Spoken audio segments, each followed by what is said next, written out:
Hello and welcome to episode 92 of the Dragons Are Real podcast and YouTube. And today, before we get any further, I've got a call in from Jason from Nerds RPG Variety Cast. So take it away, Jason. Hey Pete, Jason here.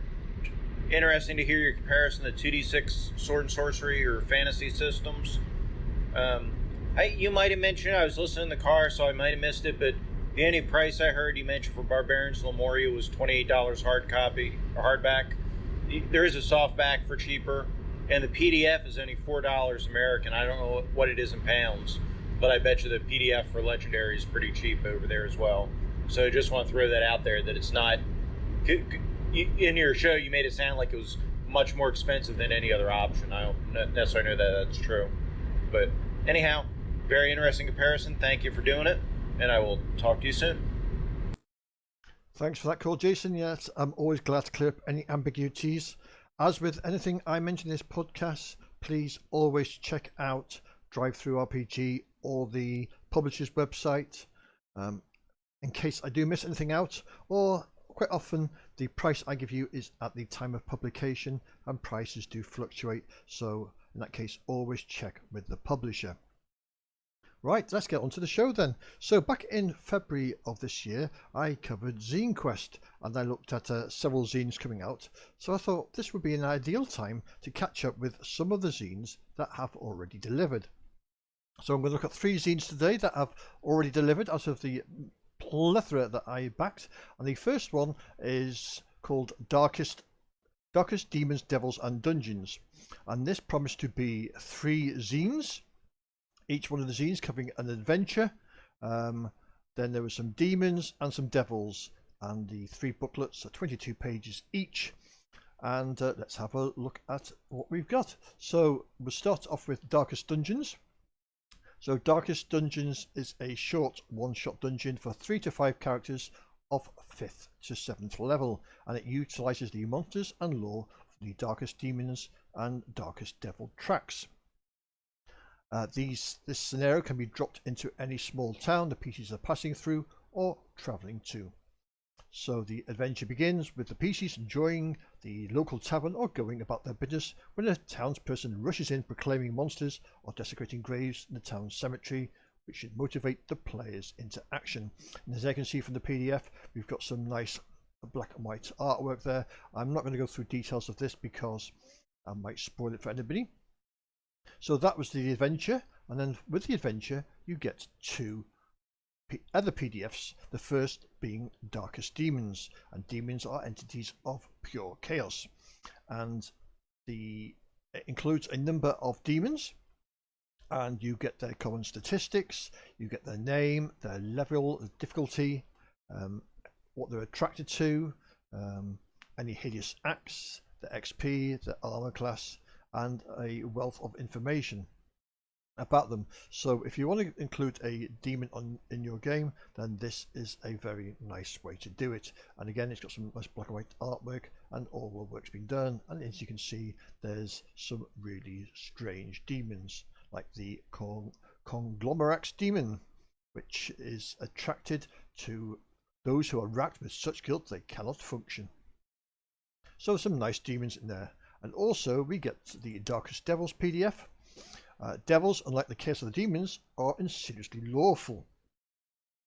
And this includes, in a similar vein, this includes a number of devils. And for example here, again it's got the same stats.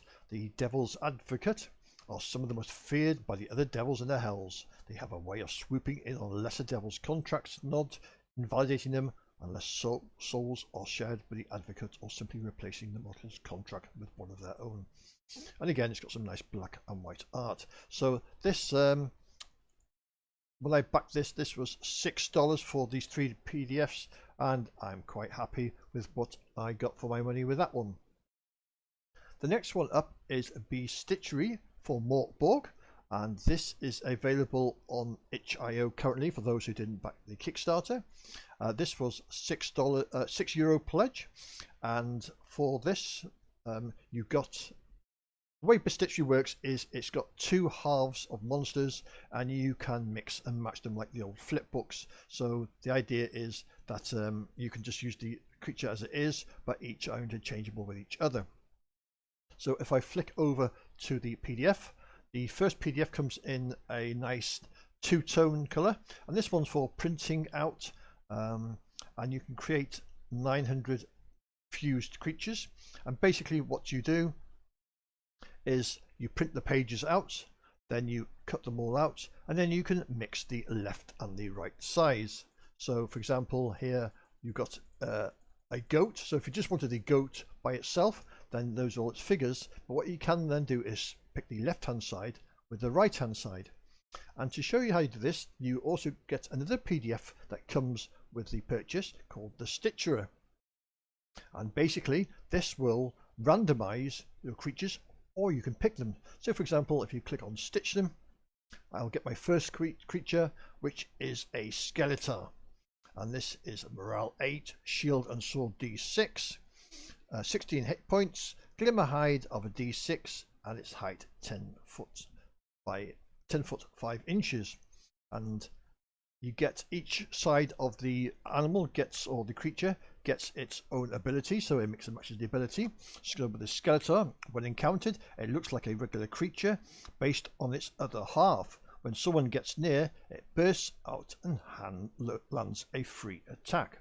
So that's the skelly part of the creature, and the tar part of the creature has got force. Each turn there is a 1 in 4 chance that an ancient deity this creature is a host of will unleash its wrath through a mighty gust of wind that deals D8 damage to all other creatures. So you can just click on the stitching button in the PDF and it will generate a new creature each time. Or if you want to go another way, what you can do is you can actually pick the creatures you want. And in the bookmarks on the side, there's number pages, and there's a blank number page and an A number page. And basically, if you click on the A number page, you get a creature on the left or right. And I'm going to have to go and switch off to the creatures. So if you click a number on the A side, you get the left hand side, and on the other side you get the matching right hand side. So for example, 11A and 11 is the matching creature, but if you unclick 11 and pick another one, number 13, then you can stitch them together. And I think this is a very nice way to create creatures, not only for Mortal but for any OSR compatible games. And you also get a black and white PDF as well, so if you want to print out a printer friendly version, you can do so. So that is BEstitchARY. And the last game I'm going to look at is Brutal Quest. Now this one cost me a whole £1. So Brutal Quest is a set of simple narrative skirmish rules designed for playing quick and violent miniature battles in worlds of vicious fantasy. It's designed that you can use your old school miniature wargaming experience with a modern twist. And it's based on the Planet 28 rule system. So let's see what you get for your money with Brutal Quest. So here we are in Brutal Quest, and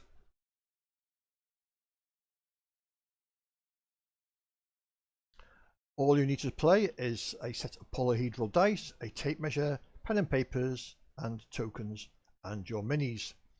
And all actions in Brutal Quest are a single D10. If you roll under a character's skill value, then the action is a success.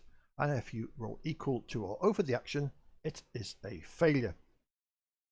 A roll of 10 is always considered a failure, and a roll of 1 is always regarded as a success, regardless of modifier.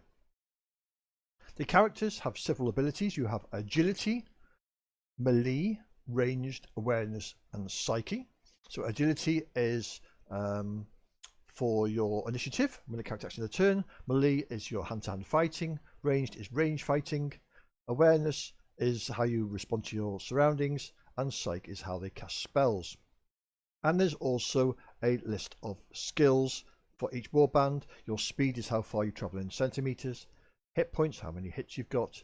Any traits or special characteristics, abilities, and an inventory. And this is very much a bit of a war game, tabletop war game. Each turn is divided. Each turn is divided into every game is divided into turns, and how many turns will depend on what type of scenario you're playing. And in each turn, each character may make 2 actions, and you start with the figure with the highest agility, and if there's any ties, then you can roll off and you get to perform one of 2 actions or several actions. You can move, you can charge, you can fight, shoot, ability, item and hold, and you can do any combination of these actions or do them multiple times, like move twice, shoot twice. So you move your speed. There's modifiers for bad terrain, and then when you get into fighting, you roll your ranged or your melee. If you roll under your ability, then you success, and then you cause damage.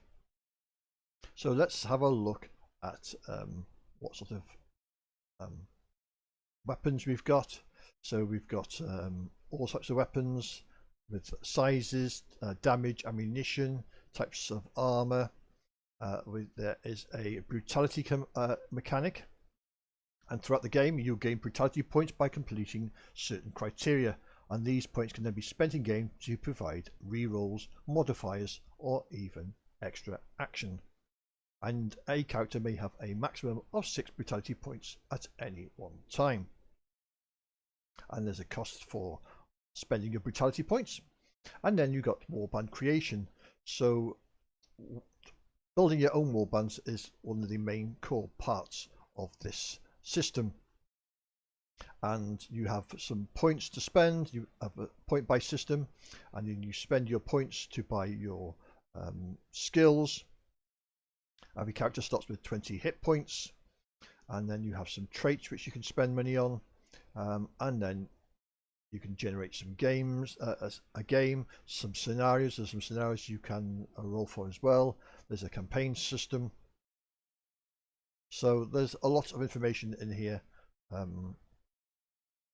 for creating your unique warbands. There's lists of weapons, lists of spells that you can add to. So for example, a dagger is melee, one-handed, and does 1d4 plus 2 damage. A longbow is range at 30 centimeters, it's two-handed and does 2d8 damage. There's some ancient scrolls, an injury table. So that is Brutal Quest. It is 32 pages, and if you want, you can tie this into the Planet 28 skirmish rules, which you can also add to your system. So that's 3 of the zines that I backed, and in a future episode, as I get more zines, I'll cover some more to give you some ideas. So thanks all for listening, and I'll see you all again. You've been listening to the Dragons Are Real podcast. For more information, check out the website at pjones.neocities.org. The blog is dragonsarerealpodcast.tumblr.com. We are also on YouTube, Facebook and other platforms. If you want to get in touch, you can send me a voicemail via the Anchor app at anchor.fm/dragonsarereal, or you can send me an email at dragonsarerealpodcast@pm.me. Thanks all for listening, and I'll catch you all on the flip side.